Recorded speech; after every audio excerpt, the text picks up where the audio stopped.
Democrats and Republicans have competing police reform bills. How different are they? And what happens now?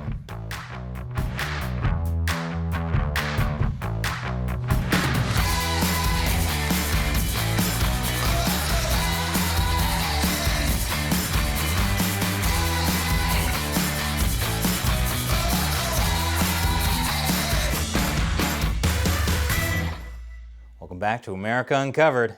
I'm Chris Chappell. It's been more than a month now since the death of George Floyd sparked protests against police brutality across America.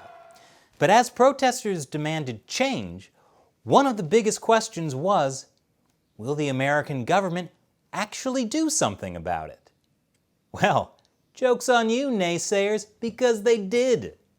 Last week, the House of Representatives passed a sweeping police reform bill.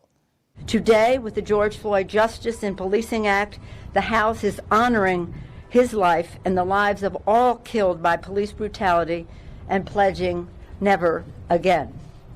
The George Floyd Justice in Policing Act will fundamentally transform the culture of policing to address systemic racism, curb police brutality, and bring accountability to our police departments. It will save lives. There was just one teeny tiny catch. When we pass this bill, the Senate will have a choice to honor George Floyd's life or to do nothing. And the Senate chose to do nothing. Yes, that's right. The House bill, which was written by Democrats, faces a dead end in the Republican-controlled Senate. But it's actually more complicated than that. Of course. Because the Senate didn't actually do nothing. Senate Republicans wrote their own bill, spearheaded by this guy, Senator Tim Scott. Too often we're having a discussion in this nation about, are you supporting the law enforcement community or are you supporting communities of color? This is a false binary choice. The answer to the question of which side do you support, it's I support America. But the Senate never passed Scott's bill. In fact, they never debated it in the first place because it was blocked by Senate Democrats. You see, the Senate has something called cloture, which sounds like some weird rash that your doctor should take a look at. But cloture is actually the Senate process for starting and ending debates on bills. And you need 60 senators to vote for it. The Republicans have 53. And the Democrats wouldn't vote to even start the debate on the Senate bill, calling it unsalvageable, which then made it, well, unsalvageable. So with the Democrats' House bill stalled in the Senate by Republicans, and the Republican Senate bill stalled in the Senate by Democrats, both parties had the free time to go back to their favorite pastime, blaming each other. Speaker of the House Nancy Pelosi accused Republicans of trying to get away with murder. And Democrats have also called the Republican bill weak and empty.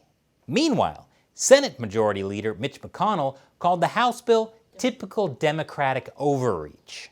Republicans have also said that the House bill tries to federalize state and local law enforcement while eliminating legal protections that will expose officers to undue liabilities. So if you listen to these accusations, it sounds like these bills are basically from different planets. You know, Democrats are from Mars, Republicans are from Uranus.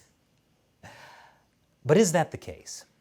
Well, we took a look at both of the bills and found some surprising things. The Democratic House bill and the Republican Senate bill have several things they more or less agree on. The biggest one is requiring police to report use of force incidents. Those are cases where force was used either by a police officer or a civilian that results in injury or death. This is important because we don't have good nationwide data on police use of force. For example, we don't have a government database on nationwide police shootings. There's an FBI database, but as the Republican bill points out, it only contains information on 40% of law enforcement officers. And without better data, It's hard to tell how much of a problem police brutality is and whether there's a big racism problem in policing. And while the bills differ a bit in specifics, both want a federal database, and they want it to be available to the public. The bills also agree on getting police nationwide to use body cameras. The Democrats' bill requires federal officers to use body cameras and tells state and local police to use existing federal funds to pay for body cameras. The Republicans' bill sets up a new $100 million federal grant to equip state and local police with body cameras and training. Speaking of training, that's another thing that both bills agree on. Both bills want police to undergo duty to intervene training. That's when it's the duty of one police officer to intervene when another one is using excessive force. Both bills also want police to undergo racial bias training. The Democratic bill talks about implementing racial and implicit bias training, while the Republican bill talks about training that focuses on racial reconciliation with the goal of understanding the history of racism in America, improving relationships between law enforcement and the communities they serve. Another thing both bills include is a bipartisan act that makes it illegal for police to have sex with people in police custody. Wait, that wasn't already illegal? And finally, both bills agree on something that's more symbolic: honoring victims of police shootings through naming them in these bills. While the Democrats' bill is called the George Floyd Justice in Policing Act, the Republicans' Justice Act includes acts named after George Floyd, Walter Scott, and Breonna Taylor. So while those are things that both sides more or less agree on, there are also some topics where they kind of agree, or disagree depending on how you look at it. These are things where they both want to fix an issue, but they do it in different ways. The biggest issue is chokeholds. The Democrats' bill bans their use by federal officers and denies federal funds to state and local police who use them. It also allows officers who use chokeholds to be prosecuted under civil rights laws. The Republican bill also denies federal funds to state and local police who use chokeholds, unless deadly force is authorized. But it doesn't ban chokeholds by federal officers or say anything about prosecuting officers for using them. There's also the issue of no-knock warrants. That's a warrant that lets police officers enter a house without knocking.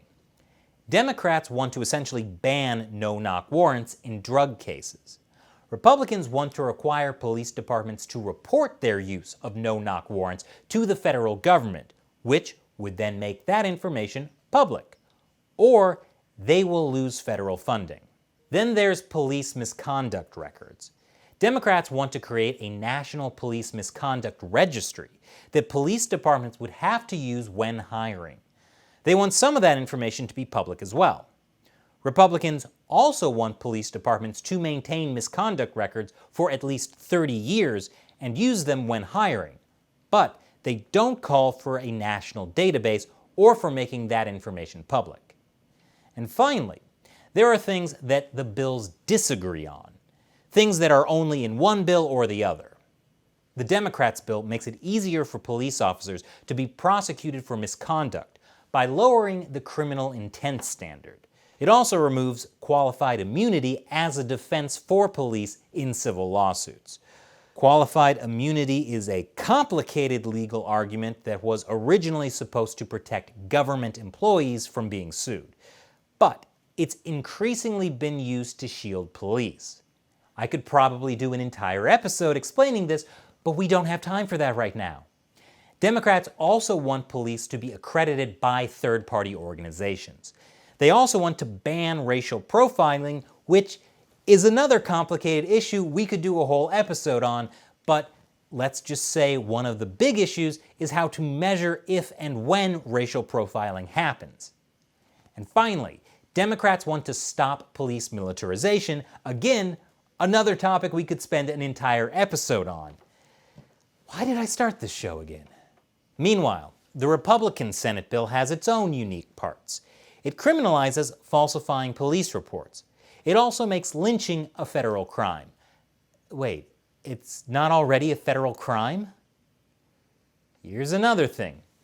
If a police department doesn't reflect the demographics of the community they serve, they can get extra funding to hire more officers to balance things out. The bill also requires police to undergo de-escalation training.